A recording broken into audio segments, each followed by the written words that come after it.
और अब आता है रमज़ान शरीफ, और रमज़ान शरीफ का 16वां रोज़ा अफ्तार करते हैं और एक महफिल में चले जाते हैं। टीवी की सहरी, हाँ, ये जैसे प्रोग्राम होता है, जी, उस प्रोग्राम में एक आदमी आता है माइक लेकर ऊपर बैठ, जहाँ स्टेज पर आता है, और वो कुछ शेर पढ़ता है, पढ़ने लगता है। इनसे बर्दाश्त नहीं होता। अच्छा, और बताते हैं लोग जो उस वक्त उस महफिल में थे कि उस रोज़ साबरी साहब की जो हालत थी, वो मतलब वो नॉर्मल नहीं। उनके चेहरे पर एक अजीब व गरीब किस्म की बेचैनी, एक अजीब व गरीब किस्म का इस्तराब मौजूद था, लेकिन खौफ नहीं था, बेचैनी थी। बेचैनी थी। बर्दाश्त नहीं हुआ तो वो ऊपर चले गए, माइक के सामने जाकर खड़े हो गए अच्छा, और गाना शुरू किया। हाय हाय, पहला शेर ही पढ़ा और ऐसे पढ़ा कि रुला के और हिला के रख दिया पूरे हाल को। अच्छा, उन्होंने नासिर अदीब साहब कौन सा कलाम पढ़ा? पूरा कलाम तो मुझे याद नहीं, मुझे तो सिर्फ एक शेर याद है, और उसी शेर ने हिला के रख दिया था उस पूरे मजमे को, उस पूरी महफिल को। और आज भी जब वो प्रोग्राम चलता है और आप उस प्रोग्राम को देख लें, और जिस तरीके से जब वो ये शेर पढ़ के जिस तरीके से वो रोए हैं, और जिस तरीके से बिलख बिलख कर वो रोए हैं, आपको समझ आ जाएगी कि उनको पता चल गया था कि आज मेरे इश्क की आखिरी रात। क्या बात।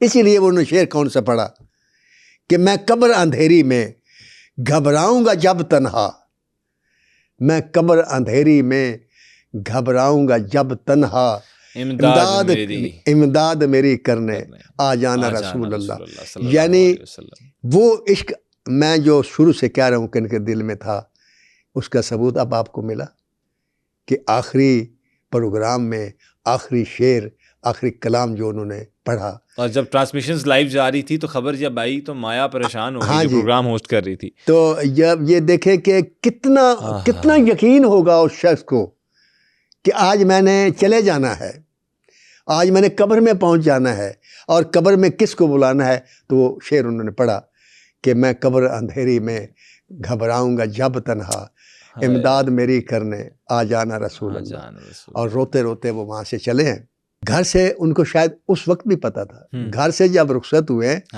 तो सारे बच्चों को प्यार किया, अच्छा, बीवी का हाथ चूमा और रुखसत हुए। इससे पहले ऐसा नहीं किया था। तो ये उनको जैसे यकीन था कि मैंने नहीं रहना। वो तो शायद एक्सपेक्ट कर रहे थे कि रास्ते में मेरे ऊपर अटैक हो जाएगा। हाँ जी। लेकिन वो प्रोग्राम में पहुंचे, ये शेर पढ़ा, वापस गए, अटैक हुआ, और अमजद साबरी की वो आवाज़, वो इश्क रसूल सल्लल्लाहु अलैहि वसल्लम, और वो कवाली, वो मकाम, वो सब कुछ इज़राइल अपने साथ लेकर ऊपर चला गया।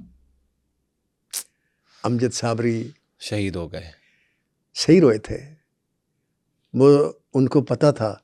वो रोए इस बात से नहीं थे कि मैं मर जाऊंगा आज, वो सिर्फ इसलिए रोए थे कि मैंने आज कब्र में चले जाना है, तो मेरे पास आ जाना।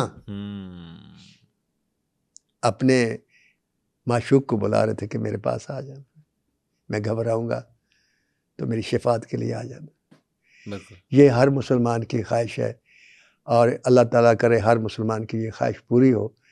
लेकिन इसके लिए एक शर्त ज़रूर है कि आप इश्क करना भी सीखें। बिल्कुल, माशूक ऐसे नहीं पास आता।